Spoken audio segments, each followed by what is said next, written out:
Shalom, welcome to Gibeon Church. Saya undang kita bangkit berdiri. Hari ini kita sama-sama mau memuji Tuhan. Kita sama-sama siapkan hati kita. Kita baca di Mazmur 73 ayat 23 sampai 26. Saya akan bacakan yang genap, saudara bacakan yang ganjil. Nanti di ayat yang terakhir kita baca bersama-sama. Dimulai dari saudara dulu. Mazmur 73 ayat 23 sampai 26.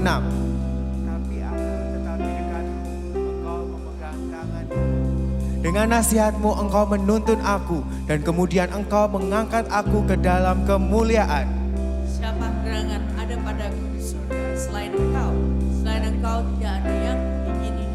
Bersama, sekalipun dagingku dan hatiku habis lenyap, gunung batuku dan bagianku tetaplah Allah selama-lamanya. Berikan sorak-sorai bagi Tuhan kita. Hari ini kita mau memuji Tuhan. Kita bersyukur untuk kesetiaannya, kebaikannya dalam hidup kita, yang memberikan ketenangan bagi kita. Amin.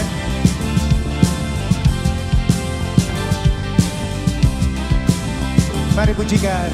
Tenanglah kini hatiku, tenanglah kini hatiku, Tuhan memimpin langkahku di tiap saat dan kerja tetap ku rasa tangannya. Tuhanlah yang membimbingku, tanganku dipegang teguh, hatiku berserah penuh, tanganku dipegang. Berikan tepuk tangan bagi Tuhan kita.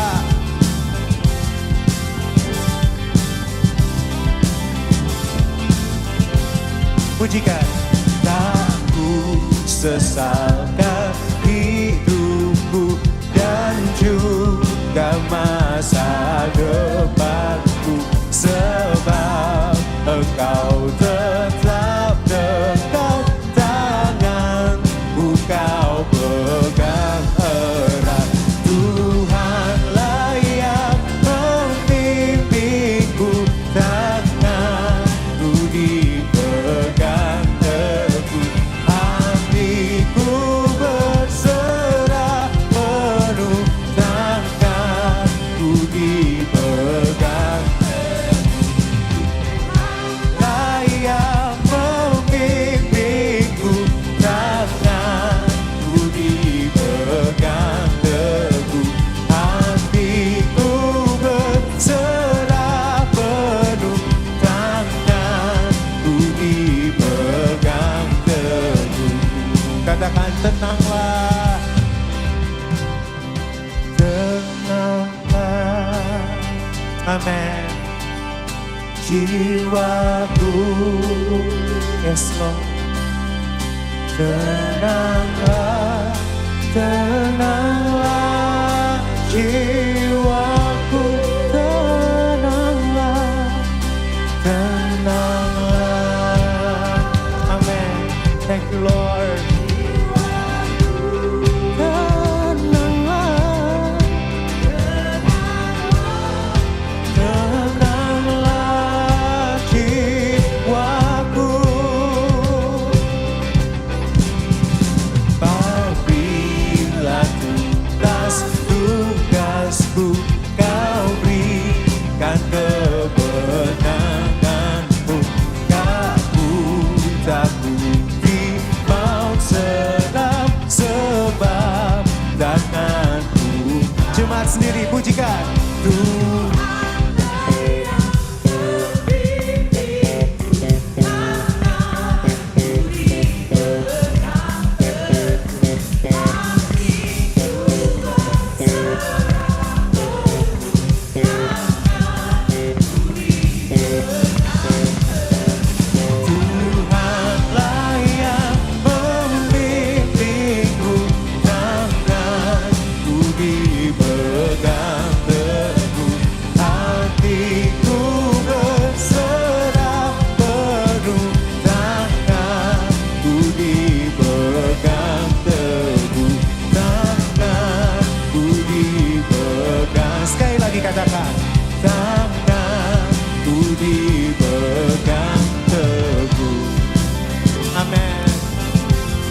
kedahsyatanmu terpancar dari indahnya dunia.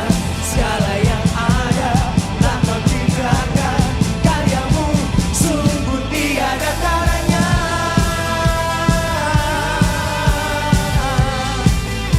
Sungguh tiada taranya.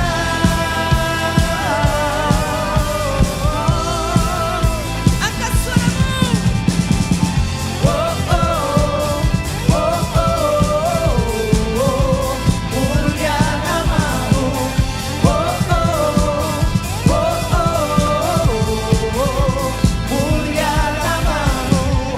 Hidupku tak sama sejak kau ada, dan kini engkaulah pusat segalanya. Kasihmu kan selalu cukup bagiku. Keagunganmu Tuhan. Keagunganmu, kedahsyatanmu terpancar dari indahnya dunia. Segala yang ada telah kau ciptakan, karyamu sungguh tiada taranya.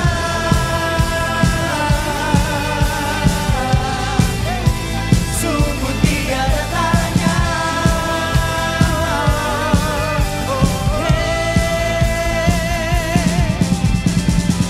Oh oh oh oh, mulia namamu.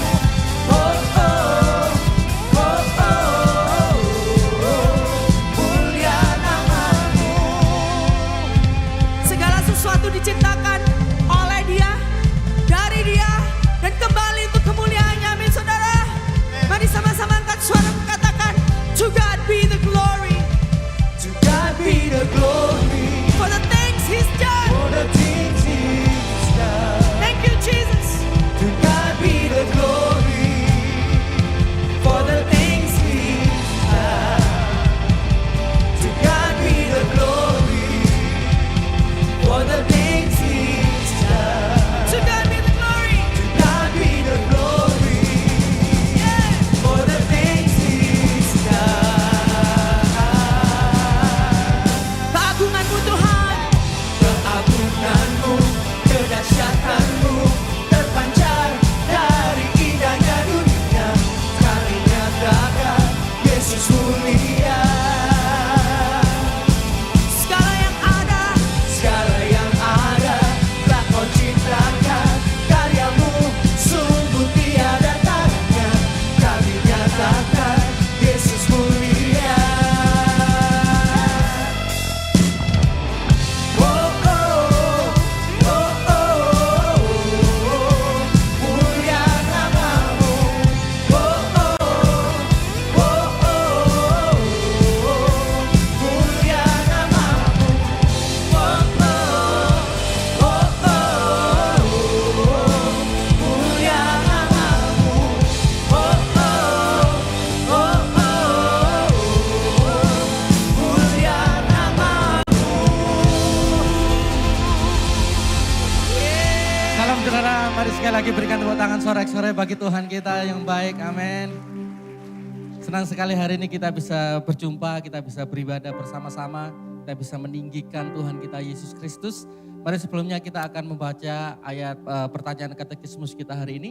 Kita sudah memasuki minggu yang ke-40. Saya akan membacakan pertanyaannya, nanti saudara akan membacakan jawabannya. Dan ayat firman Tuhan kita baca sama-sama. Pertanyaannya adalah, apakah kesadaran kita akan kedaulatan Tuhan membuat kita menjadi pasif dalam kehidupan berdoa kita, saudara? Tidak, karena Allah Bapa kita adalah yang berdaulat. Dia mendorong kita untuk mencari Dia dalam doa dan mengajukan permohonan doa kita kepadanya sesuai dengan kehendaknya. Kita baca 1 Tesalonika pasal 5 ayat yang ke-17. Tetaplah berdoa. Silakan duduk kembali saudara. Saudara, kecenderungan kita membuat kita pasif dalam berdoa adalah kita terjebak dengan pola pikir kita. Kalau Allah berdaulat, ya kita nggak perlu berdoa. Kalau Allah sudah menetapkan segala sesuatu, untuk apa kita berdoa? Atau kita memiliki sebuah konsep doa yang salah.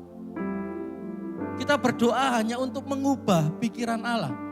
Sedangkan firman Allah berkata, Allah sempurna. Allah berhikmat.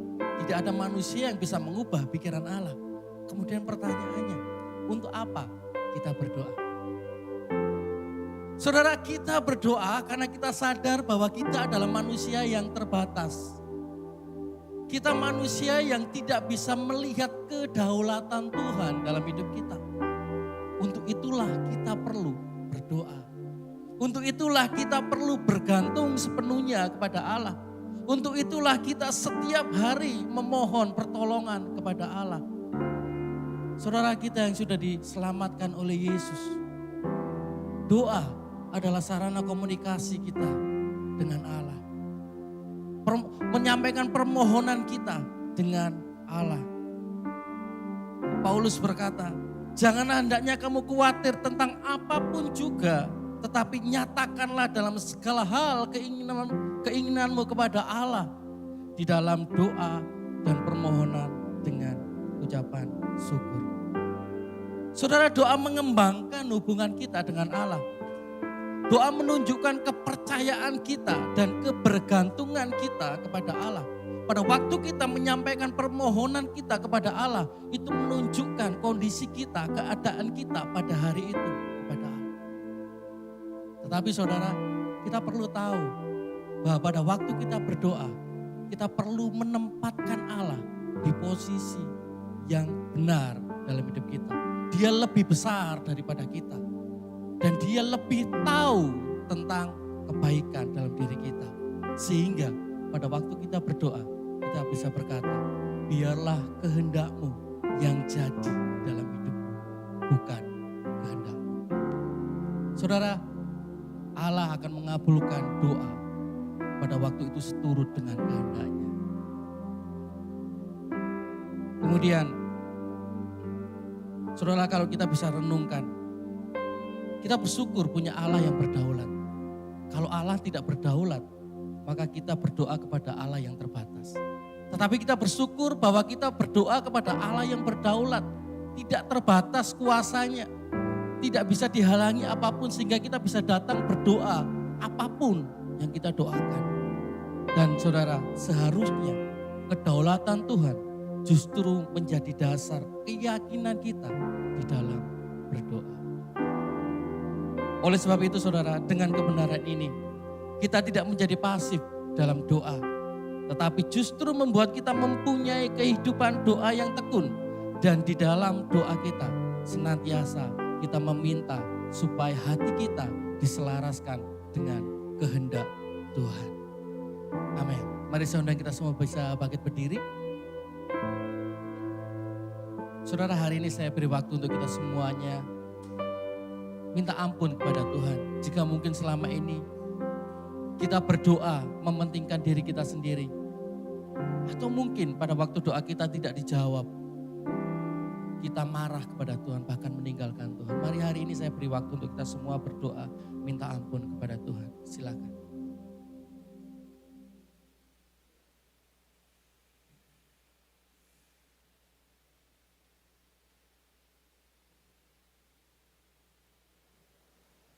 Kami bersyukur Tuhan karena kami punya Tuhan yang berdaulat atas segalanya. Berdaulat atas hidup kami, berdaulat atas masa depan kami. Kami yakin dengan iman kami, hal yang baik yang Tuhan sediakan buat kami. Kami bersyukur Tuhan, ampuni setiap dosa kami yang mengandalkan kekuatan kami sendiri.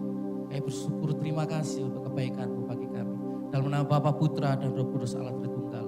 Haleluya. Amin. Saudara, lagu yang akan kita nyanyikan ini baru pertama kali kita bawakan di ibadah umum. Dan biarlah melalui lagu ini kita diingatkan bahwa di dalam keterbatasan kita dapat datang kepada Yesus, Sang Pemilik hidup kita, yang berkuasa dan berdaulat penuh atas hidup kita. Amin. Terima kasih Tuhan.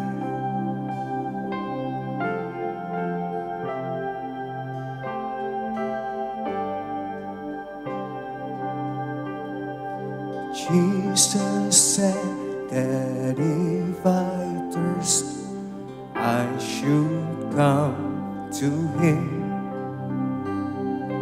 No one else can satisfy. I should come to Him. Jesus said, if I am weak, I should come to Him. No one else can be my strength. I should come to Him. For the Lord is good and faithful. He will keep us day and night. We can always run to Jesus, Jesus strong and kind. Saat kita menghadapi masa depan kita, Dia bersama-sama dengan kita. Amin, saudara. Jesus said that if I fear, I should come to Him. No one else can be my shield. I should come to Him. For the Lord is good. For the Lord is good and faithful. He will keep us day and night. We can always run to Jesus, Jesus strong. Sekali lagi katakan, for the Lord is good and faithful. He will keep us day and night. Amen. We can always run to Jesus, Jesus strong and kind. We thank you, Lord.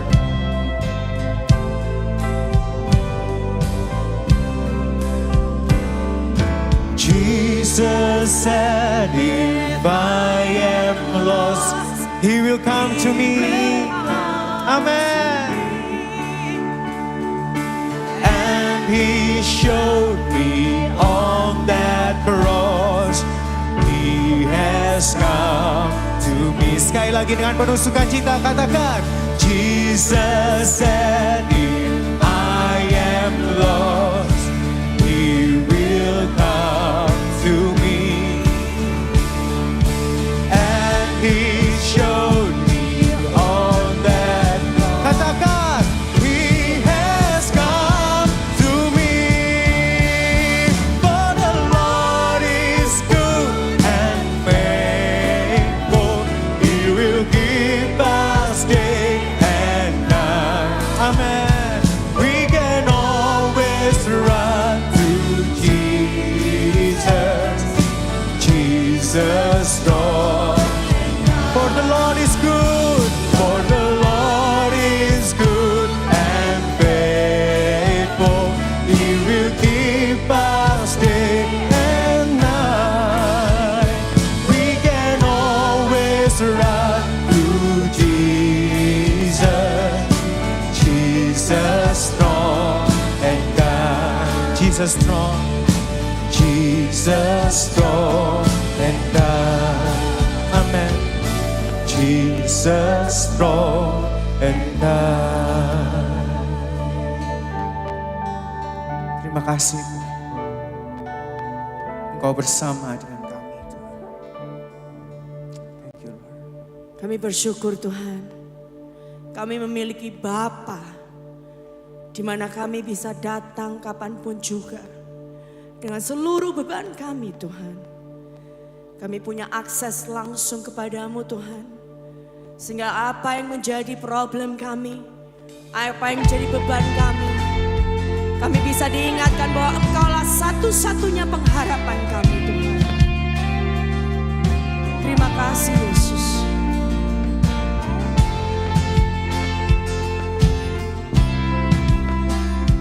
Mari jemaat Tuhan dengan segenap hatimu angkat suara. Kasih-Mu padamu nyata dalamku, Kau gerak hidupku.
benar-benar Tuhan aman hanya di dalam tangan-Mu.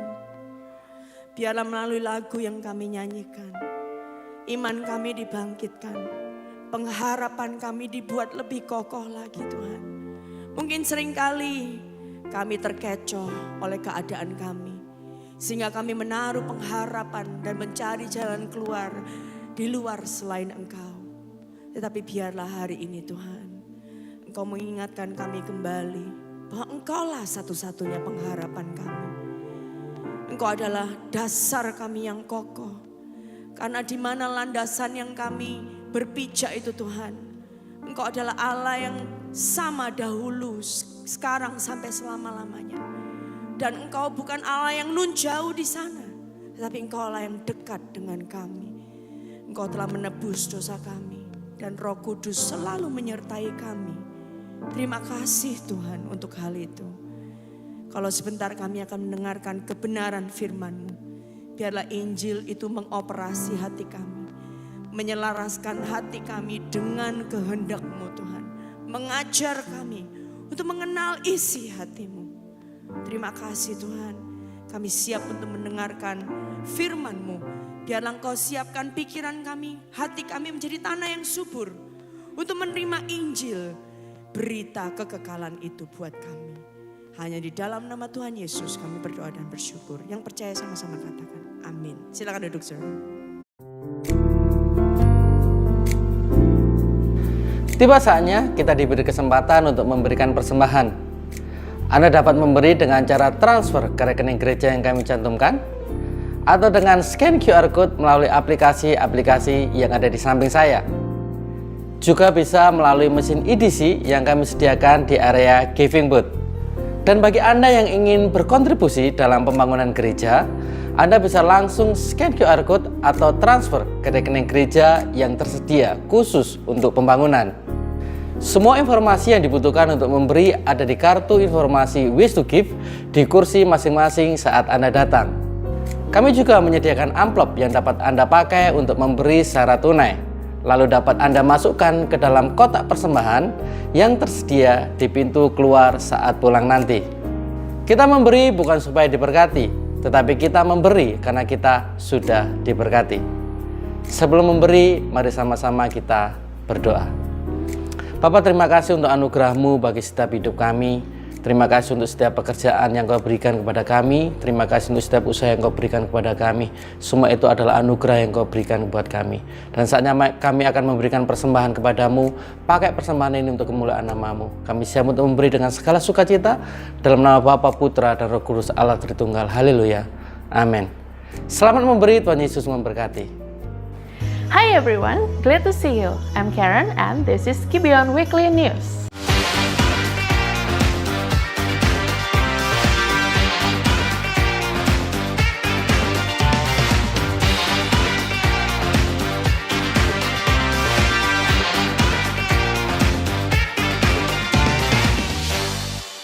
Kesehatan bukan hanya soal fisik, tapi juga bagian dari tanggung jawab kita sebagai umat yang ditebus oleh Kristus. Firman Tuhan mengajarkan bahwa tubuh kita adalah bait Roh Kudus dan anugerah dari Tuhan. Karena itu, merawat kesehatan adalah bentuk penghormatan kepadanya. Gibeon Church bekerja sama dengan Ciputra Hospital Surabaya mengadakan Health Day menjaga tubuh tetap sehat dan bugar di sepanjang usia, di mana kita bisa belajar lebih dalam tentang pentingnya menjaga kesehatan tubuh bersama Dr. Kamaya Gersom, SPPD, Internal Medicine Specialist at Ciputra Hospital Surabaya. Lalu melakukan medical check-up dengan harga Rp450.000 dan mendukung sesama melalui donor darah. Dapatkan potongan harga sebesar 50% untuk jemaat berusia 65 tahun ke atas yang sudah mengikuti kelas APS dan aktif tergabung dalam care group. Lalu, bagi Anda yang mengikuti donor darah, Anda akan mendapatkan goodie bag dari PMI. Acara ini akan diadakan hari Sabtu tanggal 9 November 2024. Acara ini akan dimulai pukul 9 pagi hingga pukul 4 sore di Gibeon Church. Daftar sebelum tanggal 3 November melalui link berikut dan jangan lupa untuk mengajak keluarga serta teman-teman Anda. Mari bersama kita merespon anugerahnya dengan bijaksana memuliakan Tuhan dalam segala hal termasuk kesehatan kita. Untuk info lebih lanjut, kunjungi Connect Booth setelah ibadah. Banyak orang Kristen masih mempercayai hal mistis karena masih terkait erat dengan budaya nenek moyang. Kelas APS minggu ini dengan tema bebas dari jerat iblis akan menjawab bagaimana respon kita sebagai orang percaya dalam menyikapi hal-hal demikian. Selain itu, kelas APB minggu ini akan membahas tentang identitas diri status anak. Pastikan Anda melakukan registrasi terlebih dahulu di basement dan hadir tepat pukul 3 sore. Minggu depan, topik kelas APS dan APB minggu ke-6 tidak kalah menarik. Karena kelas APS akan mengangkat topik bebas dari ikatan mamon untuk menjelaskan konsep yang benar dari sudut pandang Alkitab mengenai uang atau harta. Dan kelas APB akan mengangkat tema relasi dengan Tuhan. I'll see you next week. Sakramen Baptisan Kudus di Gibeon Church akan diadakan pada hari Sabtu tanggal 2 November 2024. Bagi Anda yang rindu untuk dibaptis, pastikan Anda telah menyelesaikan kelas Anda Pasti Selamat dan daftar sebelum tanggal 20 Oktober 2024 melalui link berikut. Anda dapat mengunjungi Connect Booth untuk informasi lebih lanjut. Wah, halo. Ih, lucu banget. Ganteng banget lagi bayinya. Loh, kok ganteng sih? Cantik tahu. Kok cantik? Mending kita tanya mamanya dulu aja ya. Kak, bayinya laki-laki atau perempuan? Ya, nanti biar dia menentukan sendiri. Menentukan sendiri. Apakah kita bisa menentukan identitas gender kita? What does the Bible say about this? Mari kita temukan jawabannya di seminar My Identity. Segera daftarkan diri kalian melalui link berikut. See you. Selain akan melayani dalam seminar My Identity di hari Sabtu, Jevon Gasali juga akan melayani Youth Service pada hari Minggu tanggal 20 Oktober 2024 pukul 10.30 dan 1 siang dalam Veritas Q&A yang mengangkat topik What Bothers You These Days. Bagi Anda, parents yang memiliki anak usia SMP dan SMA, mari mengajak anak Anda untuk mengikuti special Sunday Service ini. Ngomongin soal next gen, dalam ibadah youth maupun kids, Gibeon Church akan memfasilitasi anak Anda yang berbahasa Inggris dengan diskusi dan materi yang bilingual.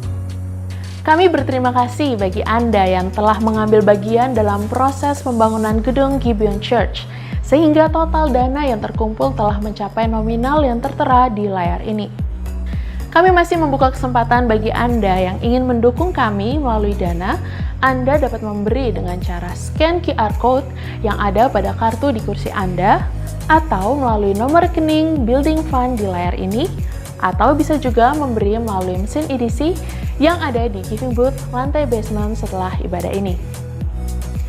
Last info, minggu depan Gibeon Church akan mengadakan sakramen perjamuan kudus dalam ibadah dengan format acoustic worship pada pukul 8, 10.30 dan pukul 1 siang.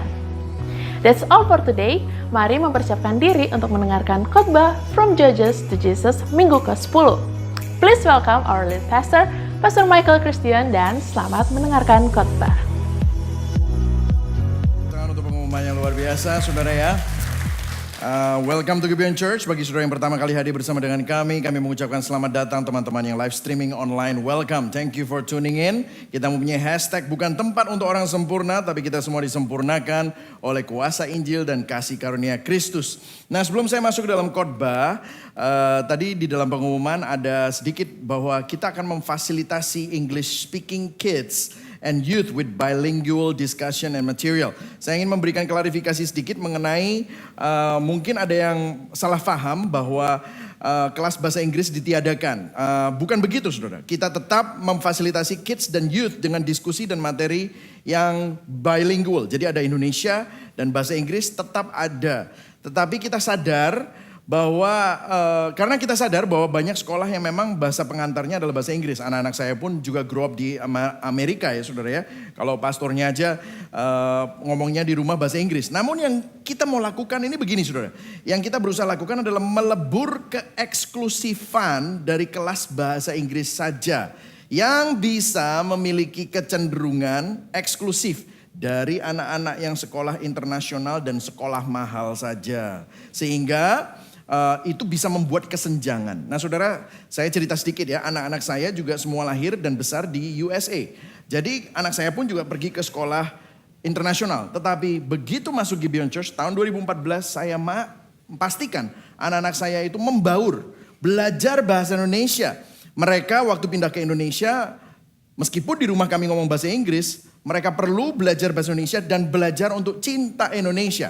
Jadi saya mau mereka nggak eksklusif dan saya minta mereka membaur untuk main sama semua orang. Jadi sekali lagi para orang tua, kalau saudara punya anak-anak yang berbahasa Inggris ya, saya mau menekankan sedikit, jangan terlalu bangga sama mereka. Karena mereka tinggal di Indonesia, nanti mereka have a difficulties waktu mereka lulus, mereka pulang, mereka nggak bisa beradaptasi dengan keadaan Indonesia. Tetapi pasti saja kita akan memfasilitasi mereka. Jadi sekali lagi kami memfasilitasi kids and youth dalam diskusi dan materi dalam dua bahasa, yaitu bahasa Indonesia dan bahasa Inggris. Yang kita hilangkan adalah keeksklusifan itu tadi supaya anak-anak saudara bisa belajar untuk membaur dengan semua orang. Paham ya saudara ya? Dan juga untuk saudara yang punya teman yang ingin ke kebaktian umum namun tidak bisa berbahasa Indonesia, kami juga menyediakan translation service. Ada penterjemah dalam bahasa Inggris, oke? Nah, kita ada dalam khotbah berseri minggu ke-10 From Judges to Jesus, dan hari ini kita akan khotbah kita akan berjudul Ketika Culture Menghancurkan Iman, dan teks kita adalah Hakim-Hakim 10 ayat 6 sampai 12 ayat 15. Jadi kalau kita bicara tentang ketika culture menghancurkan iman, apakah iman kita tanpa kita sadari terkontaminasi oleh budaya, oleh culture di sekitar kita. Kita pikir kita orang Kristen, tetapi ternyata iman Kristen kita ternyata sangat terkontaminasi. Nah, hari ini mungkin saudara tidak akan melihat poin 1, 2, 3. Kita akan coba cara yang berbeda supaya tidak tertebak. Katanya sekarang sudah tertebak di Gibeon gitu ya. 1, 2, 3 kita buat supaya Anda selalu bertanya-tanya. Dan gospelnya tidak selalu di akhir, gospelnya bisa di tengah, pertanyaan reflektif bisa ada di mana-mana. So, supaya saudara, katanya kan nanti kalau misalnya poin 1, percuma nggak usah didengerin, nanti tinggal poin 3 aja gitu saudara ya. Anda tidak akan bisa begitu lagi ya saudara ya. Karena kita coba pola yang baru, nanti kalau saudara misalnya nggak biasa ya, coba saudara nanti bisa kasih feedback saya dan bagaimana mendapatkan ini semua, oke? Nah, saya akan memulai dengan begini saudara, hotdog. Saya ingin memulai dengan pertanyaan, siapa yang suka hotdog? Saya rasa banyak orang yang suka hotdog. Saudara, orang Amerika paling suka makan hotdog. Pada tanggal 4 Juli, 4th of July, average selama 10 tahun terakhir di hari kemerdekaan Amerika, orang Amerika mengkonsumsi kira-kira 150 juta hotdog. Wih, banyak saudara ya. Ini sampai dikatakan kalau hotdog itu disambung-sambung, itu kayak tempat saya berdiri, Pulau Jawa, seluruh Pulau Jawa dikelilingi sampai Bali gitu saudara ya. Suka sekali hotdog. Saya pribadi ya suka hotdog, bisa suka enggak. Sosis panggang, corn dog, hotdog goreng dengan nasi ya, jangan lapar ya saudara ya. Tetapi hotdog ini yang mengejutkan adalah hotdog itu tidak terbuat dari daging 100%. Saudara harus tahu ya saudara ya. Kalau saudara pernah pergi ke pabrik yang buat hotdog, ada banyak orang yang pergi ke pabrik seperti itu dan mereka tidak mau lagi makan hotdog gitu ya saudara ya. Karena di dalamnya hotdog itu dagingnya sedikit, tetapi ambil sedikit ini, sedikit itu, pokoknya ada corn sirupnya, ada preservatifnya dan ada macam-macam, dan voila, jadilah hotdog. Kita nggak tahu. Nah, jutaan orang masih tetap suka hotdog meskipun mereka tahu bahwa di dalamnya itu nggak 100% daging. Tapi bagaimana jika ilustrasi tentang hotdog ini teraplikasi pada iman kita? Saya meminjam dari Pastor J.D. Greer dari Denver, Colorado. Dia bilang orang Kristen kebanyakan hari-hari ini punya iman hotdog. Apa maksudnya? Dia bilang begini, beberapa orang membangun iman mereka seperti hotdog murahan. Mereka mengambil sedikit di sana, sedikit dari sini, lalu dicampurkan menjadi sesuatu yang lain. Dan hasilnya adalah sesuatu yang tidak bisa disebut kekristenan. Dan itu bukan hanya buruk, tetapi meracuni kita secara spiritual. Nah, sama seperti hotdog ini, mungkin kita berpikir kita punya iman Kristen. Tetapi iman Kristen itu campuran dengan kepercayaan yang salah, yang dipengaruhi oleh budaya, culture di sekitar kita. Dan kita akan belajar dari kisah Yefta. Nah, Yefta ini saat kita mempelajari kisah Yefta, bagaimana iman Yefta ternyata seperti hotdog faith. Dan apa dampaknya bagi dia dan pelajaran apa yang kita bisa ambil dari cerita ini. Nah meskipun nama Yefta pertama kali disebut di Hakim-Hakim 11. Tetapi kisahnya dimulai di pasal Hakim-Hakim 10 ayat 6. Dan jika Anda mengikuti seri khotbah ini, kita tidak perlu terkejut karena bangsa Israel kembali melakukan kesalahan yang sama dan frase ini muncul, yaitu Hakim-Hakim 10 ayat 6a, baca sama-sama ya. 1, 2, 3, orang Israel melakukan pula apa yang jahat di mata Tuhan. Jadi siklusnya terulang kembali. Siklusnya ada pemurtatan lagi. Minggu lalu Pastor Nathan udah bilang ada setelah dia menceritakan tentang Abimelek. Dan kemudian apa yang terjadi, ada 2 hakim kecil yang disebut. Selain Samgar, kalau saudara mengikuti itu ada ayatnya cuma 1. Ini juga ada lagi 2 hakim yang kecil yang kemarin disebut adalah Tola dan Yair. Dan ada kedamaian. Dan apa yang terjadi? Mulai lagi. Bangsa Israel melakukan apa yang jahat di mata Tuhan. Dan siklus dosa ini terulang lagi. Dan makin parah dan makin buruk. Dan kita lihat di ayat 6b. Mereka beribadah kepada para Baal, Asyoret, Allah orang Aram, Allah orang Sidon, Allah orang Moab, Allah Bani Amon, dan Allah orang Filistin. Tetapi, baca sama-sama yang hitam, 1, 2, 3, Tuhan ditinggalkan mereka dan kepada dia mereka tidak beribadah. Jadi bangsa Israel menyembah 7 dewa sekaligus. Baal, Asyoret, Allah Aram, Allah Sidon, Moab, Bani Amon, dan Filistin. Mereka meninggalkan Tuhan. Nah kalau dulu mereka masih nyembah dua-duanya. Sekarang makin parah dan dua-duanya itu satu aja, Asyoret gitu. Tapi sekarang ada 7 Saudara. Dan Tuhan ditinggalkan. Dan ini yang menarik adalah semua dewa yang mereka sembah adalah dewa-dewa bangsa-bangsa yang sudah dikalahkan oleh Israel. Coba saudara pikir, ini sangat ironis secara logika. Loh dewanya gak bisa nyelamatin bangsanya musuh, tapi disembah sama orang Israel. Israel nggak dipaksa loh menyembah dewa-dewa ini. Mereka punya pilihan, namun anehnya mereka memilih untuk berasimilasi dan menyembah dengan dewa-dewa ini. Aneh ya saudara? Bukankah itu mirip sama kita? Kita udah tahu, kita sudah semua tahu kan. Uang itu adalah ya Tuhan yang buruk, jangan kejar uang ya kan. Kalau sudah nonton film, terus habis itu filmnya itu tentang uang, terus akhirnya semuanya terakhirnya mati, bunuh-bunuhan, akhirnya uangnya juga terbakar dan habis. Terus di akhir film itu bilang, iya ya uang itu gak ada gunanya ya. Iya, semuanya gitu. Tapi habis itu apa yang terjadi? Besok kita kejar lagi, hidup kita berdasarkan uang lagi. Bukankah itu sama seperti kita? Semua dewa yang ada di dunia itu fana, kita tahu itu fana, tetapi terus kita kejar. Ini persis seperti itu. Nah selanjutnya saudara. Dikatakan, lalu bangkitlah murka Tuhan terhadap Allah Israel. Dan ia menyerahkan mereka ke dalam tangan orang Filistin dan Bani Amon. Dan tahun itu juga orang Israel ditindas, diinjak 18 tahun lamanya. Jadi Tuhan menjual mereka kembali kepada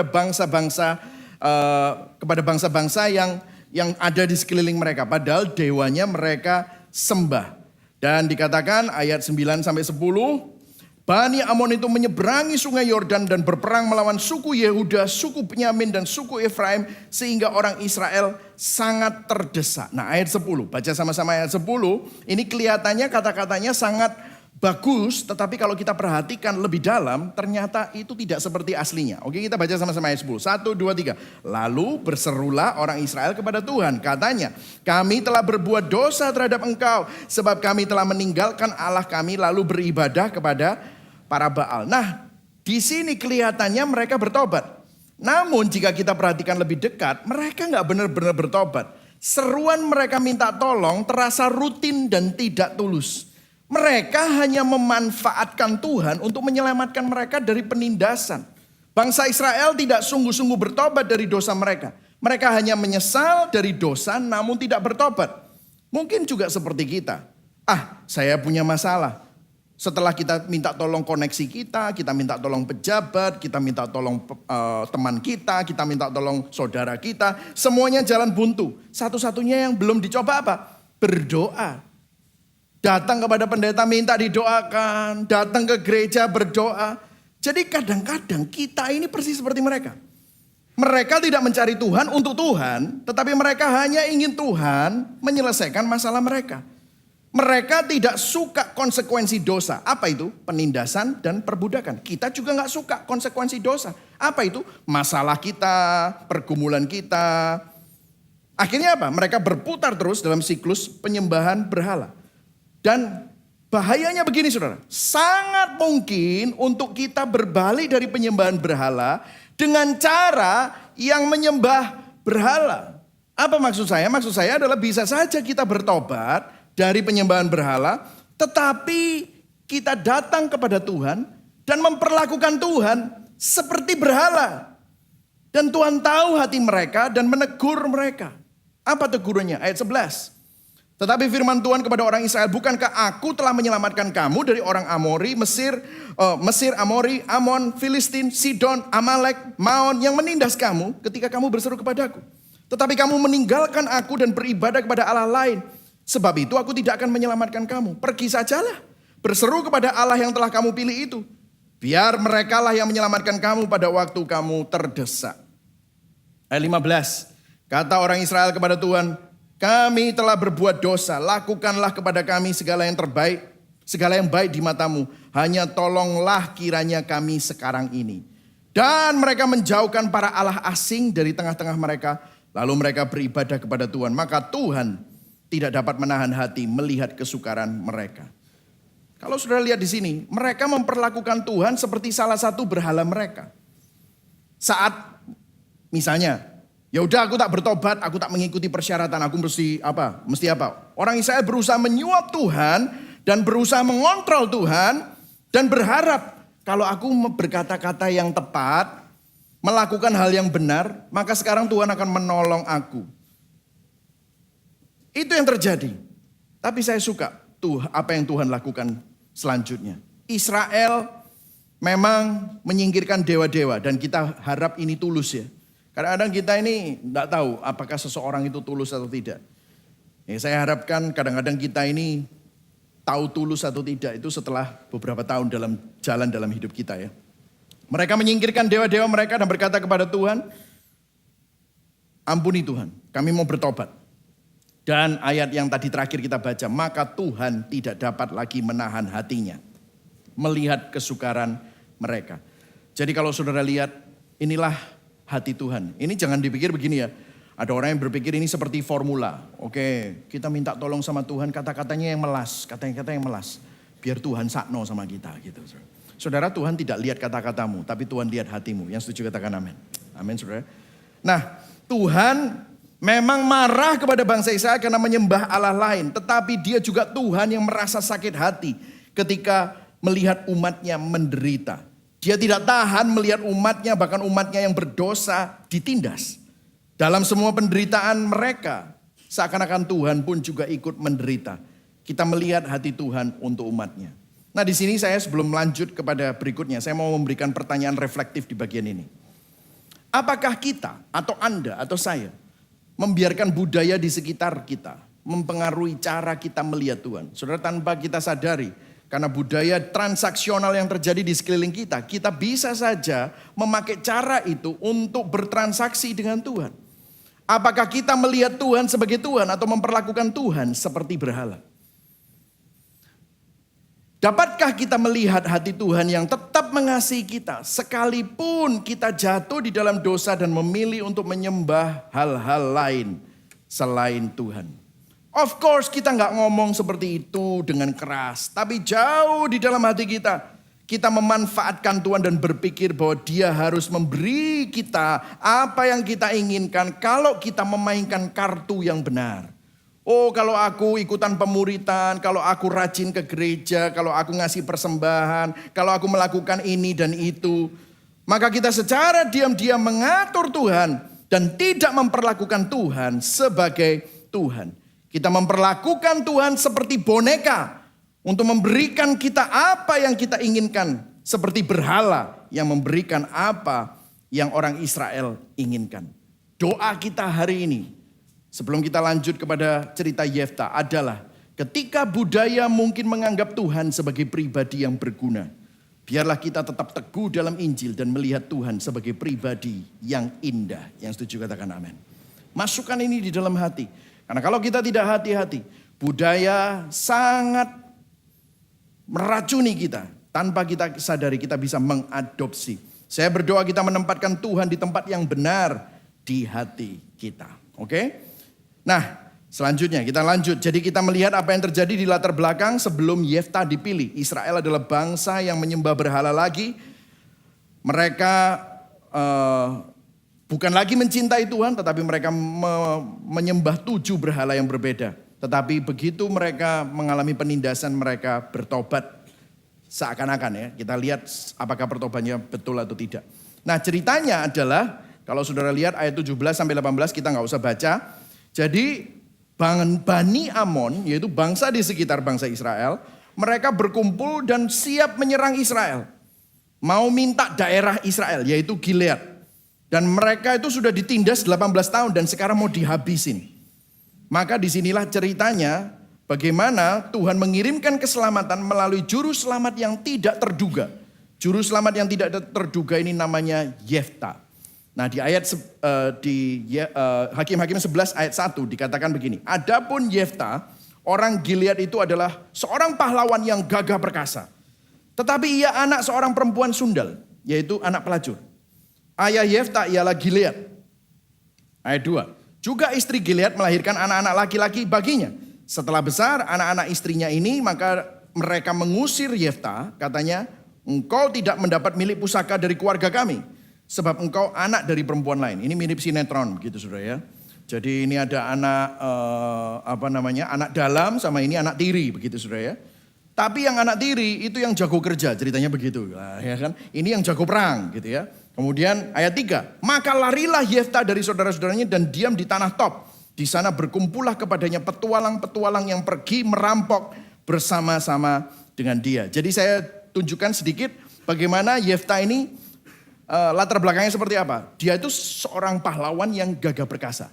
Anak seorang pelacur. Jadi Yefta itu ditolak bukan karena dia nggak bisa kerja atau dia jahat, enggak. Tetapi akan asal usulnya dia nggak bisa milih anaknya siapa. Tapi dia itu dibenci dan tidak dapat warisan, dia diusir, dijadikan orang buangan, bukan karena apa yang dia lakukan, tetapi karena latar belakangnya. Nah setelah diusir, dia pergi ke tanah Top, ketemu dengan orang-orang yang tidak berguna. Ini ceritanya adalah penjahat-penjahat dan penyamun.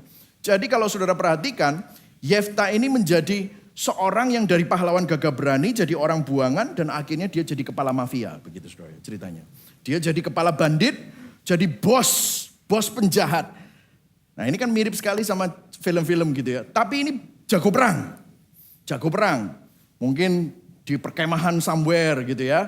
Jadi Yefta adalah juru selamat yang tak terduga. Kisahnya akan menyelamatkan orang Israel dari tangan Bani Amon dengan latar belakang asal usul yang kelam. Ya, nah ceritanya begini saudara. Nah, sudah mulai menangkap ya ceritanya. Ayat 4 penulis Hakim-Hakim beralih menceritakan orang-orang Gilead. Tadi sudah diceritakan Yefta. Beberapa waktu kemudian Bani Amon berperang melawan orang Israel. Dan ketika Bani Amon itu berperang melawan orang Israel, nah mereka kewalahan, kalah. Pergilah para tua-tua Gilead menjemput Yefta dari tanah Top. Jadi mungkin Yefta lagi duduk-duduk minum kopi, main-main sama pedangnya, tangannya berotot gitu ya. Tubuhnya berotot, keren gitu sama teman-temannya. Terus orang-orang tua Gilead, ini bayangkan saudara film gitu ya, datang gitu ya, minta tolong, ya, Yeftanya jual mahal sedikit lah. Ya, lu yang ngusir gua, sekarang lu yang minta tolong sama gua. Dan ini kata-katanya persis kayak gitu saudara. Kata mereka kepada Yefta, mari jadilah panglima kami dan biarlah kita berperang melawan Bani Amon. Tetapi kata Yefta pada tua-tua Gilead itu, bukankah kamu sendiri yang membenci aku dan mengusir aku dari keluargaku? Mengapa kamu sekarang datang kepadaku pada waktu kamu terdesak? Kemudian berkatalah para tua-tua Gilead kepada Yefta, memang kami datang kembali sekarang kepadamu, ikutilah kami dan berperanglah melawan Bani Amon. Maka engkau akan menjadi kepala atas kami, atas seluruh penduduk Gilead. Jadi mereka bernegosiasi, nanti kalau kamu menang, kamu jadi pemimpin kami. Wah gitu ceritanya ya saudara ya. Kemudian ayat 9 sampai ayat 11, Kata Yefta pada para tua-tua Gilead, jadi kamu membawa aku kembali berperang melawan Bani Amon dan Tuhan menyerahkan mereka kepadaku, maka akulah yang akan menjadi kepala atas kamu. Lalu kata para tua-tua Gilead kepada Yefta, demi Tuhan yang mendengarkannya sebagai saksi antara kita, kami akan berbuat seperti katamu itu. Kita dapat melihat bahwa ini terjadi interaksi ini. Nah, coba sudah perhatikan di sini. Kita dapat melihat orang-orang Gilead, orang-orang Israel. Sebenarnya mereka tidak datang kepada Yefta untuk Yefta. Karena Yefta itu pilihan terakhir. Betul gak? Sudah bisa nangkep gak? Yefta ini pilihan terakhir. Mereka hanya membutuhkan seseorang untuk mengisi kekosongan pahlawan. Dan mereka kalah dan mereka ingin menang lawan Bani Amon. Mereka hanya membutuhkan seseorang karena mereka butuh. Coba saudara perhatikan ini. Bukankah ini sangat mirip dengan bagaimana orang Israel memperlakukan Tuhan di awal cerita ini? Mereka tidak benar-benar menginginkan Tuhan untuk Tuhan. Mereka hanya ingin Tuhan untuk menyelamatkan mereka dari penindasan. Orang Israel juga tidak menginginkan Yefta untuk Yefta. Tetapi mereka hanya ingin dia menyelamatkan mereka dari Bani Amon. Saya mau tanya sama saudara. Pemikiran ini datang dari mana? Karena dari awal bangsa Israel itu diajarin sama Musa, nggak seperti ini. Lah mereka belajar cara memanfaatkan orang, memanipulasi ini kira-kira dari mana, saudara? Setelah saya mencari semua komentar-komentar, ini belajarnya dari bangsa-bangsa di sekitar mereka. Memanfaatkan manusia, memanfaatkan pemimpin, memanfaatkan budak, memanfaatkan dewa, memanfaatkan yang jadi Tuhan sebenarnya mereka. Saudara bisa lihat ya. Kalau nggak hati-hati, culture itu bisa mempengaruhi cara pikir kita terhadap Tuhan dan cara pikir kita terhadap sesama. Saudara, kalau kita nggak hati-hati dan mengizinkan Injil untuk mengkalibrasi hati kita, akhirnya hidup kita ini seperti semuanya sekedar transaksi. Apa yang menguntungkan bagi aku? Makanya saya sering ditanyain kan, bukan ditanyain lah, ngobrol-ngobrol sama orang gitu ya. Pastor, apa hubungannya salib sama tokoku? Nah kan gitu, saudara. Apa hubungannya Yesus kalau dia tidak bisa membuat hartaku omsetnya naik? Apa hubungannya? Ini pikiran mana ini? Ini bukan pikiran Alkitab, bukan pikiran Injil. Tapi apa? Pikiran culture. Karena culture selalu berpikir tentang dirinya. Untungku apa? Kalau kita tidak hati-hati, tadi itu sudah ada pertanyaan reflektifnya. Nah, balik ke Yefta ya saudara. Panggilan Yefta tidak seperti hakim-hakim lainnya yang telah kita lihat sejauh ini. Kan pertanyaannya gini, di mana Tuhan di dalam cerita Yefta? Karena begini, Tuhan gak ada kata-kata Tuhan membangkitkan seorang hakim seperti di Gideon, seperti di Ehud, di Deborah. Gak ada itu kata-kata itu. Tapi begini saudara, meskipun kita tidak melihat frase Tuhan membangkitkan seorang hakim, namun demikian Tuhan tetap hadir di dalam cerita ini. Hadirnya melalui apa? Lewat situasi yang dia atur. Ini menunjukkan bahwa panggilan Tuhan itu tidak selalu harus audible. Maksudnya audible gini, tiba-tiba saudara dapat mimpi. Wah, Tuhan memanggil aku, Michael Christian, untuk jadi seorang pastor. Enggak kayak gitu saudara. Atau kalau enggak lewat nubuatan. Enggak, tetapi lewat situasi. Ini menunjukkan bahwa Alkitab memberikan beberapa skenario bahwa Tuhan tidak selalu memakai hal-hal yang spektakuler dan seakan-akan mujizat untuk memanggil seseorang. Tetapi melalui situasi pun Tuhan berdaulat. Tuhan berdaulat atas pemberontakan dari Bani Amon. Tuhan berdaulat terhadap penindasan orang Israel oleh Bani Amon. Tuhan tetap memegang kendali. Sama seperti Tuhan menggunakan Ehud yang kidal, Deborah, Barak, Gideon dengan tentaranya. Tuhan akan melakukan sesuatu yang tidak terduga melalui Yefta. Nah, saya mau mengajak kita sedikit berefleksi di sini, saudara ya. Bukankah cerita Yefta adalah cerita kita juga? Saudara, bagaimana Tuhan memanggil kita, umatnya? Panggilan Tuhan itu selalu unik dalam setiap individu. Kalau saya tanya sama saudara, saudara pasti punya cerita yang unik. Tidak ada cerita yang sama. Saya pernah berpikir ya, kalau saya dengerin kesaksiannya orang itu yang spektakuler. Dulu saya masih ingat, saya selalu diajak sama Papa mama saya waktu masih SMP, SMA itu pergi ke persekutuan bisnismen gitu ya. Saya dengerin gitu ya. Cerita-ceritanya bisnismen itu kan yang dipilih untuk ngasih kesaksian sebelum khotbah itu biasanya yang spektakuler. Wah, saya dulu hampir mati ya. Saya dulu ngedrugs, saya dulu keluar masuk night club, tapi sekarang Tuhan menangkap saya. Wah, saya bilang, wah keren ya. Saya masih muda gitu. Mungkin saya tak perlu rusak dulu supaya saya itu ditangkap Tuhan terus punya kesaksian kayak gitu. Tapi saya ngeliat hidup saya itu nggak pernah sampai rusak-rusak soro gitu saudara ya. Dan saya kadang-kadang malu mau ngasih kesaksian tuh nggak kayak kesaksian om-om dulu itu loh, yang keren-keren itu loh. Saya pikir kesaksian saya biasa-biasa saja. Terus saya pernah ngasih kesaksian, terus teman saya bilang, bro kesaksianmu kok keren ngono sih? Hah, masuk sih? Iya, kalau dibandingkan aku tuh kesaksianku itu flat gitu ya. Kesaksianku tuh boring gitu ya. Terus gini, gantian dia sekali pernah kasih kesaksian, ada orang yang komen, bro kesaksianmu kok keren gitu, gak kayak kesaksianku kok kalah keren sama kesaksianmu. Loh kalau kita banding-bandingkan keren-kerenan kesaksian, ya semua kesaksian itu pasti keren karena kalau ada Tuhan pasti keren. Masalahnya gini, kita semua ceritanya unik. Cara Tuhan memanggil saya beda sama cara Tuhan memanggil saudara. Karena begini saudara, setiap orang memiliki cerita masing-masing yang unik dan Tuhan bekerja melalui panggilannya melalui setiap cerita. Amin saudara. Karena cerita kita sebenarnya bukan cerita kita. Cerita kita adalah cerita Tuhan. Amin. Cerita kita adalah cerita Tuhan. Katakan sama-sama. 1, 2, 3. Cerita kita adalah cerita Tuhan. Katakan sebelah kanan kirimu. Ceritamu itu bukan ceritamu, tapi ceritanya Tuhan. Amin saudara. Bukankah Tuhan setia dan Tuhan begitu baik kalau saudara dipanggil setiap saat, bahkan meskipun kelihatannya ceritamu tidak spektakuler, tapi Tuhan yang berdaulat di dalam ceritamu. Amin saudara ya. Nah berikutnya saudara, kita kembali ke Yefta. Jadi Yefta akhirnya jadi pemimpin. Nah ayat ini kita gak usah baca, tapi ceritanya begini saudara. Yefta berdiplomasi dengan Raja Bani Amon. Raja Bani Amon menuduh Israel merampas tanah mereka. Dan mereka minta untuk dikembalikan atau kalau enggak mau dihabisin bangsa Israel. Jadi Bani Amon itu mau merampas kembali apa yang menjadi milik mereka. Nah, Yefta sebelum perang dia kasih 3 argumen kepada Raja Bani Amon. Saya nggak akan bahas argumennya satu-satu.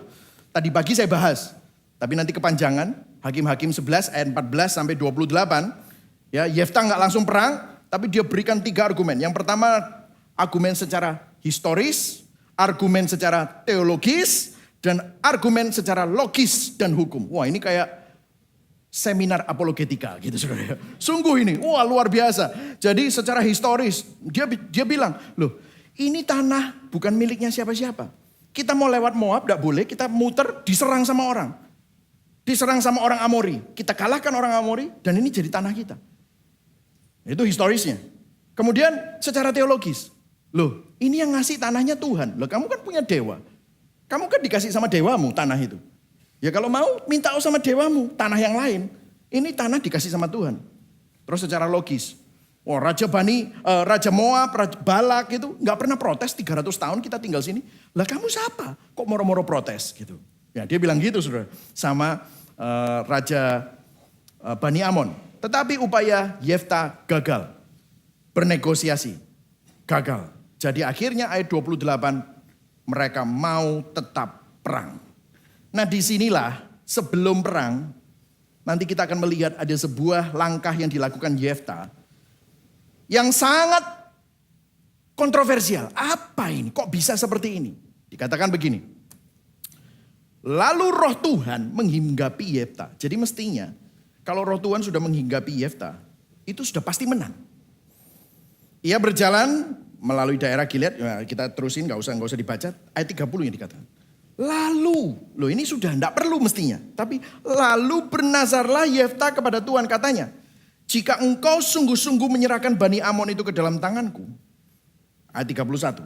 Maka apa yang keluar dari pintu rumahku untuk menemui aku pada waktu aku kembali dengan selamat dari Bani Amon.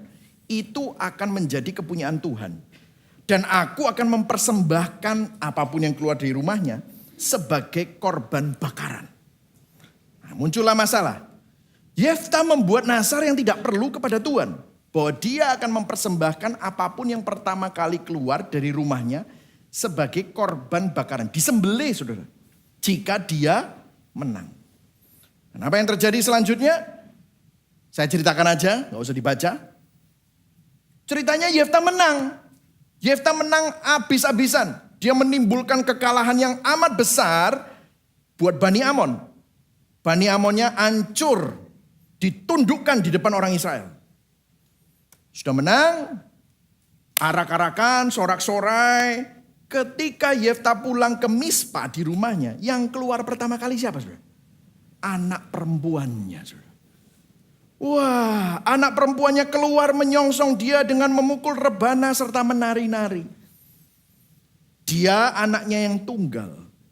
Selain dari dia tidak ada anaknya laki-laki atau perempuan. Maka langsung Yefta berkabung. Aduh, kok bisa kamu yang keluar duluan? Tapi aku sudah terlanjur mulutku bernasar. Dan aku tidak dapat mundur dari nasarku itu. Dan ceritanya akhirnya anak perempuannya bilang, ya udah kalau kayak gitu izinkan aku untuk pergi sama teman-temanku sebentar, nanti aku pulang aku sembelihin. Akhirnya apa yang terjadi? Disembelih saudara. Yefta menyerahkan putrinya untuk dipersembahkan sebagai korban manusia. Untuk pertama kalinya ada hakim-hakim yang menyembelih anaknya sendiri untuk dipersembahkan kepada Tuhan. Padahal ini dilarang oleh hukum Tuhan menurut Musa. Betapa sebuah tragedi, betapa kejam dan biadabnya hal itu. Saudara, kalau orang tua, bagaimana Anda bisa membayangkan betapa sedihnya dan betapa hancurnya hatimu melihat anakmu sendiri misalnya mati. Tetapi ini bukan hanya mati di tangan orang lain, tetapi mati di tanganmu sendiri. Apa yang seharusnya menjadi cerita tentang pembebasan Israel penuh kemenangan menjadi sebuah tragedi. Bagaimana suatu kesedihan dan patah hati seorang ayah yang adalah hakim. Mengapa kok Yefta harus membuat nazar yang gak perlu itu? Padahal di ayat 29 dikatakan roh Tuhan ada pada Yefta. Kalau Tuhan bersama dengan Yefta, kemenangan itu pasti dijamin. Kenapa kok Yefta pakai harus nasar-nasar dan melakukan hal yang menjijikkan ini, bahkan dilarang oleh hukum Musa? Pertanyaannya kan kenapa? Nah, disinilah yang menjadi poin dari khotbah kita. Karena Yefta adalah produk dari budaya zamannya. Lihatlah di sekeliling Israel. Israel dikelilingi oleh bangsa-bangsa yang melakukan ritual-ritual persembahan manusia, korban anak-anak untuk memuaskan dewa-dewa yang berbeda-beda di wilayah tersebut. Korban anak memuaskan dewa Kamos, dewa Ashoret. Keputusan Yefta membuat nazar ini sangat dipengaruhi oleh budaya-budaya tersebut. Dia berpikir, untuk aku menang, iya memang roh Tuhan ada padaku, tapi aku mau menerima jaminan yang lebih. Kalau aku memberikan persembahan yang spektakuler, misalnya yang keluar kudanya dulu, atau babinya, atau lembunya, oh aku persembahkan itu, wah nanti Tuhan pasti senang. Pikiran itu dari mana? Dari budaya sekelilingnya. Dan dia pikir kalau dia melakukan itu akan menjamin, menggaransi kemenangannya. Bukan cuma hanya roh Tuhan yang hinggap. Saudara, apa yang kita bisa pelajari? Jika kita tidak hati-hati, budaya atau culture di sekeliling kita bisa menghancurkan iman kita. Karena coba kita lihat sekarang di sekeliling kita. Mungkin bukan korban anak, tetapi ada sesuatu yang dikorbankan. Saudara, kita korbankan keluarga untuk karir. Kita korbankan perasaan teman kita untuk diterima. Kita korbankan perasaan pasangan kita, suami kita, istri kita untuk merasa nyaman. Saudara, ini adalah penyembahan berhala. Kemana-mana kita lihat berhala-berhala memberikan tawaran-tawaran untuk kita mengadopsi mereka. Apa yang dianggap penting oleh budaya bisa saja kita adopsi. Tanpa kita sadari, culture mendorong kita, budaya mendorong kita, membuat diri kita menjadi pusat dari kehidupan. Kebahagiaanku di atas segala-galanya, kepuasanku di atas segala-galanya. Harta menjadi tujuan kita, hedonisme menjadi pengejaran kita, seks menjadi tujuan kita. Sehingga kemurnian sebelum menikah bukan lagi sesuatu yang dijunjung tinggi. Allah, semua orang juga melakukannya kok. setia sama pasangan seumur hidup bukan lagi sesuatu yang dijunjung tinggi. Alah, selingkuhlah, YOLO, you only live once gitu saudara. Saya baca sekarang budaya orang Indonesia didorong oleh 3 hal. Di vokatif itu saya baca. Ada 3 singkatan yang lagi mendorong orang Indonesia. Kenapa kok begitu? Tulisannya begini, kenapa kok yang nonton Bruno Mars itu sampai ribuan? Terus dicek saudara, bukan hanya Bruno Mars, Coldplay, terus artis-artis Taylor Swift dan yang lain-lain. Ternyata mereka nonton itu utang cicilan saudara. Wow, ada 3 hal yang mendorong, yaitu YOLO, FOMO, dan FOPO. Saudara tahu ini? You only live once. Fear of missing out. Fear of people's opinion. Saya bukan mengkritisi orang yang pergi nonton konser ya. Enggak apa-apa. Saya juga senang konser. Tetapi begini saudara. Saudara kadang-kadang we are so terpengaruh oleh culture sehingga sampai ada orang yang bilang, kenapa kok kamu sampai rela utang cicilan? Ya karena kapan lagi artis-artis itu kita tonton di Indonesia, enggak bisa. Dan saya enggak punya duitnya sekarang, cicilan. Kalau sudah cicilan kepada bank habis, akhirnya pinjol. Jadi ini yang terjadi saudara. Dan ada orang yang pergi karena semua orang tahu aku suka artis tertentu. Kalau aku enggak pergi nanti gimana? Aku dikirain enggak punya duit. Maka fear of people's opinion. Wow. YOLO, FOMO, dan FOPO. Coba saudara lihat. Apakah hidupmu tergantung YOLO, FOMO, dan FOPO. Jangan-jangan tanpa kita sadari. Itu semua sudah mempengaruhi hati kita. Sehingga kita pun bertransaksi bersama dengan Tuhan. Saudara, saya jangan salah paham. Saya tidak mengatakan bahwa solusinya adalah mengisolasi diri dari dunia. Tetapi apa yang saya katakan adalah ketika kita keluar dari dunia, waspadalah agar kita tidak menjadi seperti dunia. Yang setuju katakan amin. Karena kalau kita tidak berhati-hati, kita bisa jadi seperti dunia. Makanya kita sampai mengadakan Sex and My Identity. Kenapa? Kan sekarang, zaman sekarang, anaknya laki-laki atau perempuan? Oh terserah dia, nanti biar dia yang menentukan. Loh lah bingungi kan saudara. Loh ini di mana-mana mulai ada loh saudara. Terutama di kota-kota besar. Jadilah siapapun yang kamu inginkan. Loh Alkitab bilang jelas kan. Nah kalau kita kembali ke Yefta, Nasar Yefta itu tidak perlu. Itu mengungkapkan apa? Mengungkapkan betapa budaya, culture sekeliling kita bisa merusak penyembahan kita kepada Tuhan. Saudara di masa itu penyembahan kepada Tuhan, kepercayaan standar adalah kalau kamu mau mendapatkan perkenanan dewa, itu berdasarkan pengorbanan yang kamu berikan itu sebesar apa. Jadi Yefta tidak yakin bahwa dia memenangkan perang lawan Bani Amon, jadi dia percaya Tuhan, tetapi dia juga masih percaya sama culture di sekelilingnya. Kamu harus memberikan persembahan yang lebih besar. Jadi apa yang dia lakukan? Hati-hati saudara. Yefta mencoba memanipulasi Tuhan dengan cara dia dimanipulasi oleh tua-tua itu. Yang ngomong sama dia, ya kalau kamu mau nanti kamu tak kasih posisi. Nah dia juga melakukan kepada Tuhan, Tuhan kalau engkau membiarkan aku, memberikan aku kemenangan dan aku pulang dengan selamat, maka aku akan memberikan persembahan kepadamu. Wah. Jadi meskipun Yefta percaya kepada Tuhan, tapi dia juga masih percaya kepada dewa-dewa tersebut. Nah, reflektif. Oke, reflektif. Bukankah apa yang dilakukan Yefta juga adalah cerminan banyakan dari hati kita sendiri? Kita mungkin tahu banyak tentang Tuhan. Bahwa Tuhan berdaulat, memegang kendali, bahwa dia baik. Namun pada saat kita kehilangan kendali atas apa? Bisnis kita, keuangan kita, karir kita buntu.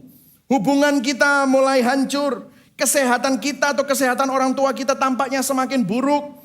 Bahkan mungkin pencapaian hidup saudara tidak terjadi seperti yang direncanakan. Bukankah sangat sulit untuk kita percaya pada kebenaran firman? Karena yang di depan mata lebih kita percayai. Saya tahu itu adalah cerminan dari hati saya sendiri. Seringkali saya mengesampingkan apa yang saya tahu secara doktrinal. Akhirnya doa saya menjadi doa yang transaksional. Tuhan jika A maka aku B. Tuhan kalau kamu ngelakuin ini, nanti aku janji aku ngelakuin ini. Loh lah ini transaksional lagi saudara. Supaya apa? Tuhan berpihak kepadaku. Maka aku perlu melakukan ini. Aku tak janji. Inilah yang disebut iman hotdog saudara. Iman yang memiliki sedikit kebenaran tetapi banyak hal yang palsu. Dan saudara lihat masalahnya gak berhenti sampai di sini aja. Karena Yefta berusaha memanipulasi Tuhan dan keadaannya dengan Tuhan tidak baik. Apa yang terjadi? Keadaannya sama sesama mulai kacau balau. Hakim-Hakim 12 ayat 1-6, kita nggak usah baca, saya ceritakan aja. Nah, saudara kalau masih ingat, di ceritanya Gideon, ada suku namanya Efraim yang protes sama Gideon. Karena Gideon menang sama 300 orang yang pakai sangkakala, obor, sama kendi. Ada suku yang protes sama dia, kamu menang perang kok aku nggak diajak perang. Masih ingat gak sukunya apa itu? Ada yang masih ingat? Kalau yang masih ingat, ya enggak tak kasih apa-apa sih. Saya keplokin tangan hebat nih, masih ingat gak? Ada satu suku yang suka protes, enggak diajakin perang. Suku yang sama, protes juga sama Yefta. Namanya sukunya Efraim. Ini suku gagah perkasa juga. Tapi dulu kalau diajakin perang sama Gideon pasti gak mau. Karena Gideon dari suku yang paling lemah. Nah kali ini, Yefta bukan Gideon. Kalau Gideon apa? Berdiplomasi. Gideon cerita gini, loh ya kan aku memang yang membuat perang ini kelihatannya menang. Tapi waktu raja-rajanya lari kan kamu yang tak suruh kejar. Wah, terus waktu kamu bunuh raja-rajanya kan kamu yang menang. Jadi kamu yang mengakhiri kemenangan ini. Terus dia ngendek gitu ya. Terus orang bilang, ya udah, oke, nggak jadi marah. Wah gitu ya, itu kelihatannya baik ya saudara. Nah ini Yefta digituin sama Efraim. Kamu kok ngajakin kita perang? Kamu sekarang menang. Jadi Efraim itu sebenarnya nggak mau perang. Tapi dia marah karena nggak dapat kemuliaan perang. Gitu. Jadi ceritanya begitu. Nah Yefta nggak seperti Gideon. Loh kamu tahu aku perang kok biarno. Sekarang minta-minta mau melok perang. Ini Surabayaan ya saudara ya. Loh cek enak gitu. Loh nek kamu nggak terima ya salahmu kamu nggak melok. Loh aku nggak terima. Kamu tak serang loh. Sama Efraim dibilang gitu. Loh serangan, kon tak sikat balik. Ngono bisa ceritanya gitu saudara. Dan ceritanya saudara apa yang terjadi? 42.000 orang Efraim dibantai sama Yefta. Untuk kedua kali Gideon membantai, Yefta membantai saudara-saudaranya. Dan pembantaiannya 42.000. Kesombongan ketemu sama kesombongan, terjadi perang saudara.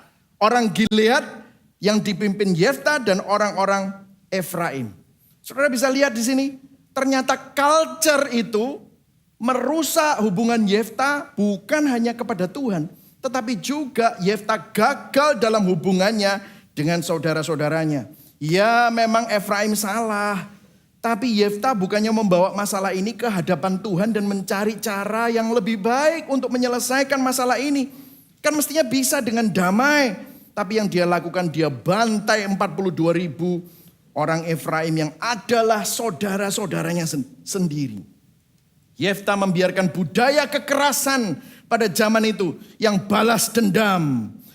Mata ganti mata, kalau bisa pembalasan lebih kejam. Dan seperti Yefta, kalau kita tidak waspada, kita juga sama saudara. Kita nggak kebal loh. Saya melihat beberapa bulan yang lalu di Netflix, di dalam 10 besar seri di Netflix, di Indonesia. Itu yang nomor 1 terus itu. Kayaknya orang Indonesia banyak yang nonton gitu. Beef. Gitu. Saudara pernah tahu? Oh nggak tahu ya, kok gaulan saya daripada saudara ya. Ini ceritanya cuma potong-potongan di jalan. Sampai akhirnya bisa pengen tahu rumahnya di mana, sampai akhirnya bunuh-bunuhan. Saudara. TV seri ini ditulisnya inspired by true story. Wih, terinspirasi oleh cerita beneran. Kalau saudara seneng sama beef, kayaknya gini. Itu kapok kan. Misalnya saudara bisa dipotong orang, terus saudara mungkin nggak seperti beef ini, tapi dalam hati tak doa nokon kecelakaan, ngono misalnya. Yang ketawa juga kayak saya gitu ya, kadang-kadang gitu ya saudara. Kadang-kadang kayak gitu kita. Mungkin kita nggak ngomong, tetapi respon kita itu sudah terpengaruh dengan budaya balas dendam. Budaya marah, budaya kesombongan. Dan ini kita adopsi tanpa kita sadari. Dari mana? Culture. Pertanyaan reflektif lagi. Bukankah apa yang dilakukan Yefta yang menjadi sombong, membenci, marah, dan merendahkan dan balas dendam, itu juga adalah cerminan dari kebanyakan dari hati kita yang sudah tercemari oleh budaya di sekitar kita. Apa yang menjadi responmu ketika seseorang salah terhadap saudara, atau mungkin melakukan hal yang tidak adil terhadap saudara? Kita nggak mau ngomong sama dia, kita kucilkan dia, kita gosipkan dia, kita fitnah dia, kita buat diri kita lebih baik. Mungkin kita nggak ngelakuin itu, tapi kita sumpahin dia di dalam hati, bahkan kutuki mereka di dalam hati. Yesus bilang di Matius 5 ayat 21-24, orang yang marah sama saudaranya itu sama dengan membunuh saudara. Timothy Keller di dalam Judges for You mengenai culture, dia bilang begini. Jika kita tidak secara intensional memikirkan ulang budaya dan konteks kita, maka tanpa kita sadari kita yang akan terbawa arus dan menjadi serupa dengan budaya tersebut. Saudara, kita perlu mengambil peringatan bagian ini sangat serius karena kalau kita nggak hati-hati, tinggal tunggu waktu, saudara. Budaya di sekeliling kita kalau kita tidak tata ulang hati kita, kalibrasi. Makanya saudara perlu mendengar Injil setiap minggu, perlu baca Alkitab setiap hari, perlu melakukan sarana anugerah, disiplin anugerah. Kenapa? Karena kalau kita tidak melakukan itu dan menata ulang hati kita, maka budaya akan merusak. Kita akan jadi suka uang, kita akan suka luxury, kita suka hedon, kita mengadopsi hal-hal yang bukan dari firman Tuhan. Dan saudara lihat akhir yang kurang baik bagi Yefta. Yefta memerintah sebagai hakim atas Israel hanya 6 tahun kemudian mati. Setelah 6 tahun menjadi hakim waktu Yefta mati, cerita ini tidak memiliki akhir yang bahagia.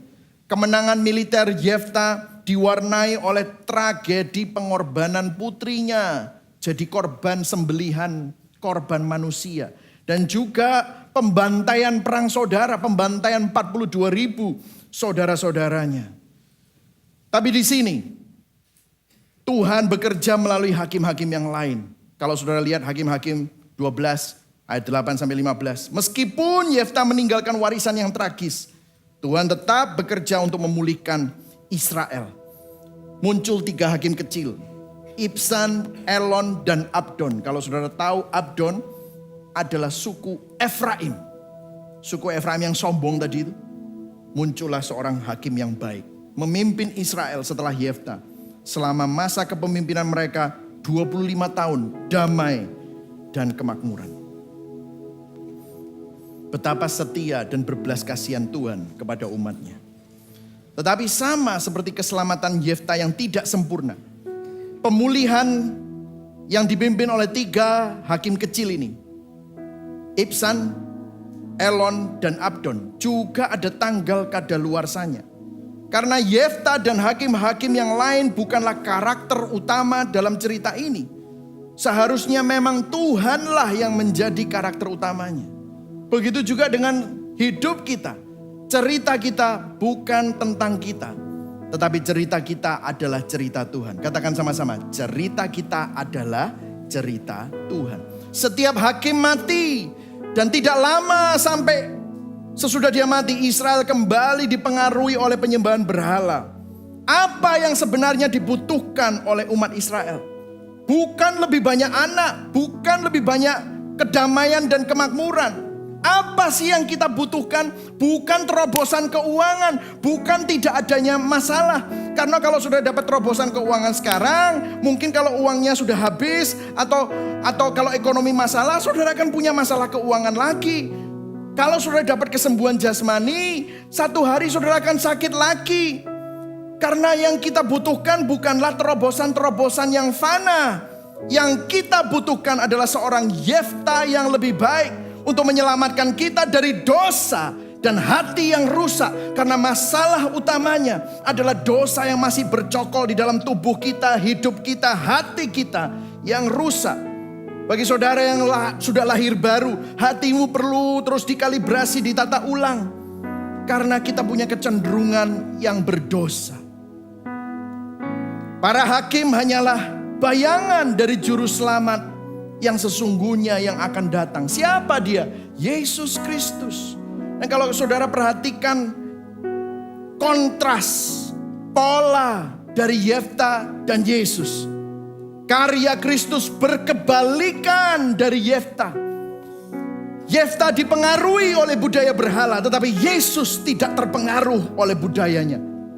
Bahkan dia hidup taat dalam kehendak Bapa.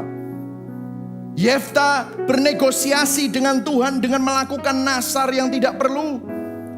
Yesus taat dan menyelesaikan misinya tanpa negosiasi.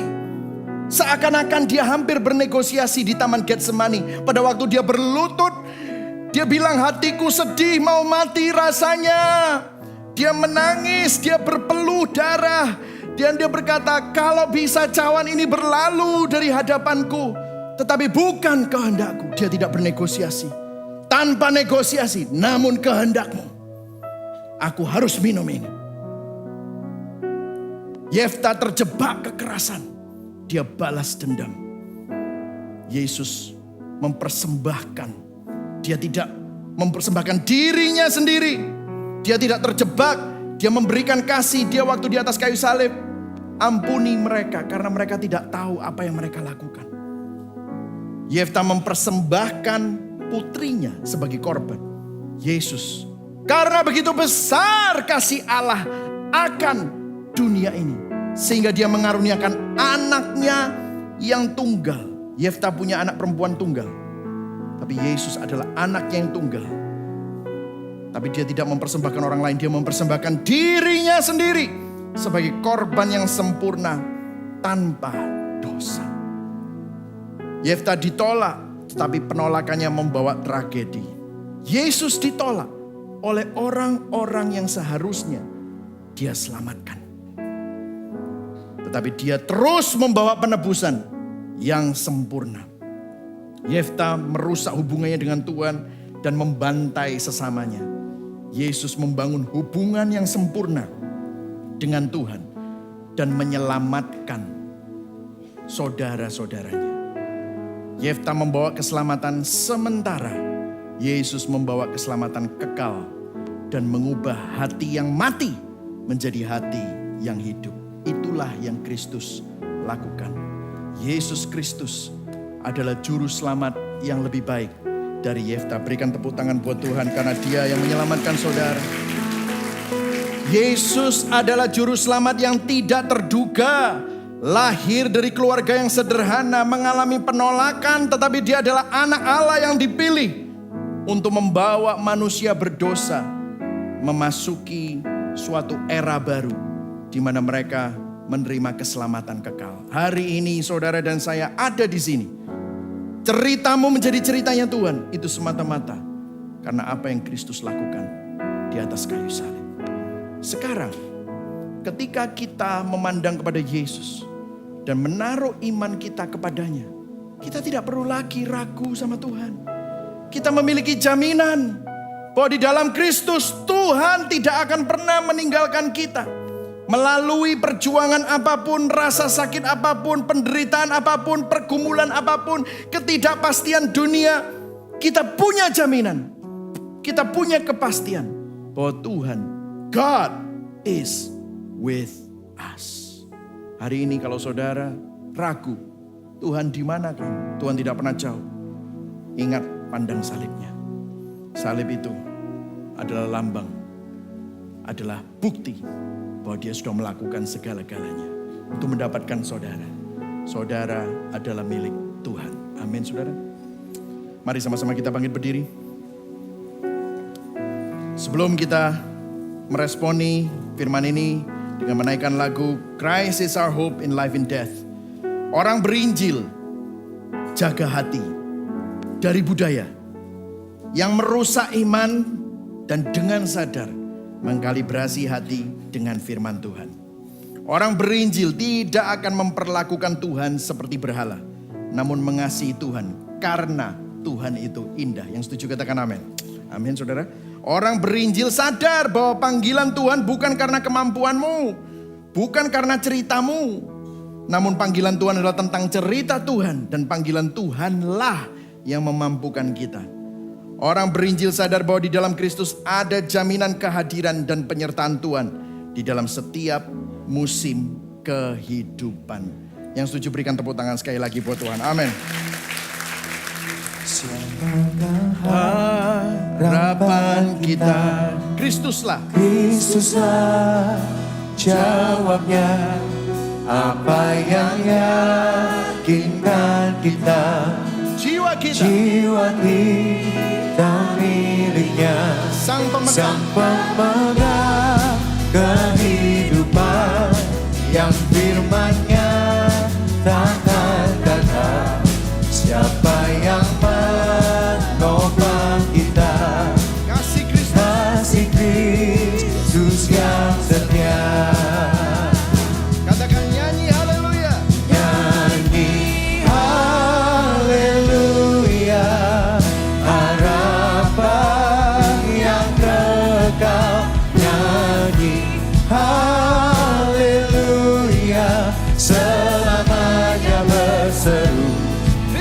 Kristus harapan kita. Amin.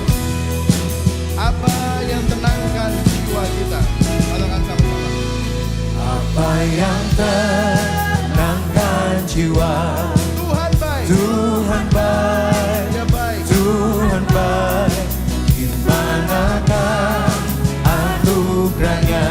Dalam darah. Dalam darah penebus yang kuatkan iman kita, yang berkuasa atas badan.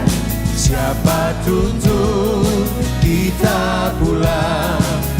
Kristuslah batu karang. Nyanyi haleluya, harapan yang kekal. Nyanyi haleluya, selamanya berseru. Kristus harapan kita. Apa lagu ajal kita? Katakan. Apa lagu ajal kita? Dia hidup yang tunggu kita di surga, selamanya bersama Dia. Saat kita jumpa Tuhan, dosa dan makan bertelut, kita bersuka senantiasa dengan Kristus selamanya. Nyanyi haleluya, harapan yang kekal. Nyanyi haleluya, selamanya berseru. Kristus harapan kita. Nyanyi haleluya, harapan yang kekal. Nyanyi haleluya, selamanya berseru. Kristus harapan kita, selamanya, selamanya berseru. Kristus harapan kita. Harapan kita. Dialah penyelamat kita. Mari sambil ambil waktu, kita ambil waktu tenang untuk bertobat di hadapan Tuhan. Tanpa saudara sadari seringkali ada banyak nilai-nilai yang dunia sedang gaungkan, yang dianggap berharga, yang tanpa kita sadari kita pick up, kita ambil. Dan kita campurkan dan kadang-kadang kita manfaatkan Tuhan untuk dapatkan hal-hal itu. Nah hari ini bertobat di hadapan Tuhan. Tuhan ampuni aku. Seringkali aku tanpa aku sadari ada pergeseran. Hatiku mulai menyerong. Hatiku menyeleweng. Sehingga aku lebih suka apa yang ditawarkan oleh berhala-berhala fana ini. Dan aku perlakukan Tuhan bukan karena Dia Tuhan. Tetapi aku pakai Tuhan untuk mendapatkan apa yang aku mau. Dan hari ini Yesus sudah menunjukkan cinta yang luar biasa. Meskipun kita melakukan itu kepada Dia, Dia terus mengejar saudara. Bahkan hari ini melalui firman ini, hatimu diketuk, hatimu disadarkan. Kasih-Nya merangkul engkau untuk mengingatkan, kasih-Ku lebih besar daripada kasih-kasih palsu, kasih-kasih asing. Yang hal-hal yang fana itu, yang mereka janjikan, kasih-Ku lebih besar. Maukah engkau datang kembali kepada Kristus? Dan biarlah hatimu ditata ulang, hatimu dikalibrasi. Sehingga kau melihat bahwa Yesus Kristus adalah juru selamat yang sempurna. Dialah harta yang terbesar, yang lebih mulia, lebih indah daripada apa yang dunia tawarkan. Terima kasih Tuhan melalui firman-Mu, kami semua disadarkan. Dan biarlah hari ini Tuhan, hati kami terus ditata ulang. Dan firman-Mu ini terngiang-ngiang untuk kami renungkan sepanjang minggu. Mari sama-sama kita arahkan hati dan tangan kita kepada Tuhan yang menyelamatkan, memelihara, menopang kita. Jemaat yang dikasih Kristus, Tuhan memberkati engkau dan melindungi engkau. Tuhan menyinari engkau dengan wajah-Nya dan memberikan engkau kasih karunia. Tuhan menghadapkan wajah-Nya kepadamu dan memberikan engkau damai sejahtera. Kiranya Allah Bapa, kasih setia dari Tuhan Yesus Kristus, penghiburan dan pertolongan Roh Kudus menyertai engkau dari sekarang sampai Dia datang kedua kali, bahkan sampai selama-lamanya. Yang percaya dan menerima, sama-sama katakan amin. Berikan tepuk tangan buat Tuhan Yesus. Happy Sunday. God bless.